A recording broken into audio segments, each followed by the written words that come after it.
மாண்புமிகு திரு வன்னி அரசு.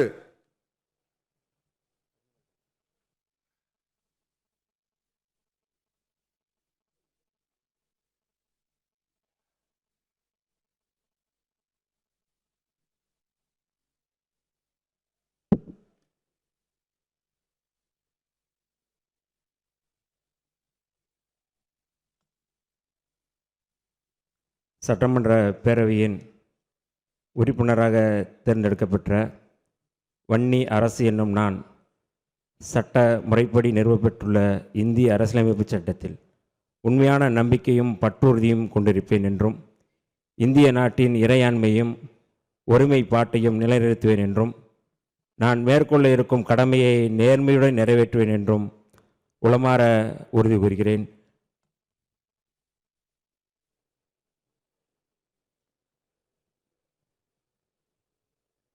வெல்க தமிழ், வாழ்க தமிழ்நாடு, வெல்க தமிழ் ஈழம், தந்தை பெரியார் வாழ்க, புரட்சியாளர் அம்பேத்கர் வாழ்க, எழுச்சி தமிழர் வாழ்க. மாண்புமிகு திரு க விக்னேஷ் கிணத்துக்கடவு.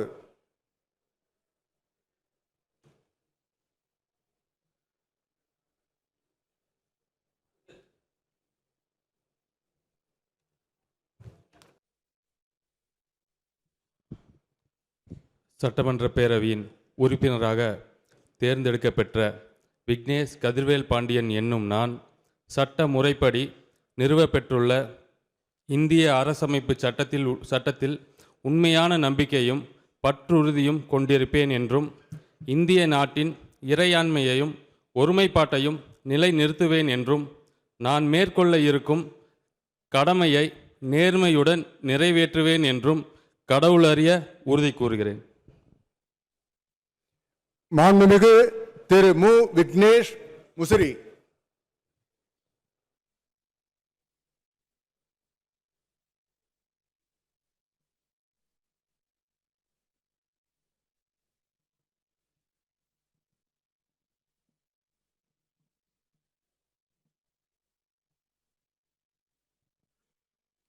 சட்டமன்ற பேரவையின் உறுப்பினராக தேர்ந்தெடுக்கப்பெற்ற மு விக்னேஷ் என்னும் நான் சட்ட முறைப்படி நிறுவப்பெற்றுள்ள இந்திய அரசமைப்பு சட்டத்தில் உண்மையான நம்பிக்கையும் பற்றுறுதியும் கொண்டிருப்பேன் என்றும் இந்திய நாட்டின் இறையாண்மையும் ஒருமைப்பாட்டையும் நிலைநிறுத்துவேன் என்றும் நான் மேற்கொள்ள இருக்கும் கடமையை நேர்மையுடன் நிறைவேற்றுவேன் என்று கடவுளறிய உறுதி கூறுகிறேன்.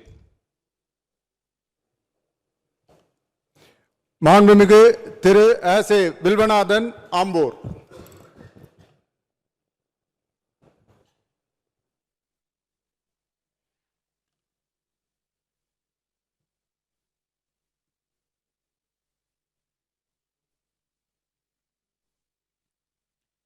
சட்டமன்ற பேரவையின் உறுப்பினராக தேர்ந்தெடுக்கப்பெற்ற ஆசே வில்வநாதன் எனும் நான் சட்டம் முறைப்படி நிறுவப்பெற்றுள்ள இந்திய அரசமைப்பு சட்டத்தில் உண்மையான நம்பிக்கையும் பற்றுறுதியும் கொண்டிருப்பேன் என்றும் இந்திய நாட்டின் இறையாண்மையையும் ஒருமைப்பாட்டையும் நிலைநிறுத்துவேன் என்றும் நான் மேற்கொள்ள இருக்கும் கடமையை நேர்மையுடன் நிறைவேற்றுவேன் என்றும் உளமாற உறுதி கூறுகிறேன்.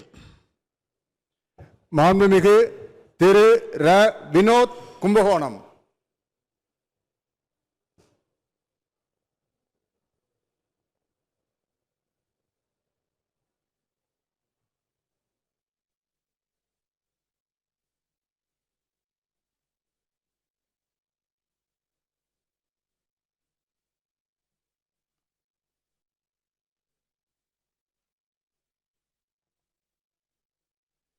என்னை போன்ற பல இளைஞர்களை சட்டமன்றத்துக்கு அழைத்து வந்த மாண்புமிகு தமிழக முதல்வர் அவர்களை வணங்கி சட்டமன்ற பேரவையின் உறுப்பினராக தேர்ந்தெடுக்கப்பெற்ற ரா வினோத் என்னும் நான் சட்ட முறைப்படி நிறுவப்பெற்றுள்ள இந்திய அரசியலமைப்பு சட்டத்தில் உண்மையான நம்பிக்கையும் பற்றுறுதியும் கொண்டிருப்பேன் என்றும் இந்திய நாட்டின் இறையாண்மையும் ஒருமைப்பாட்டையும் நிலைநிறுத்துவேன் என்றும் நான் மேற்கொள்ள இருக்கும் கடமையை நேர்மையுடன் நிறைவேற்றேன் என்றும் கடவுள் உரிய உறுதி கூறுகிறேன்.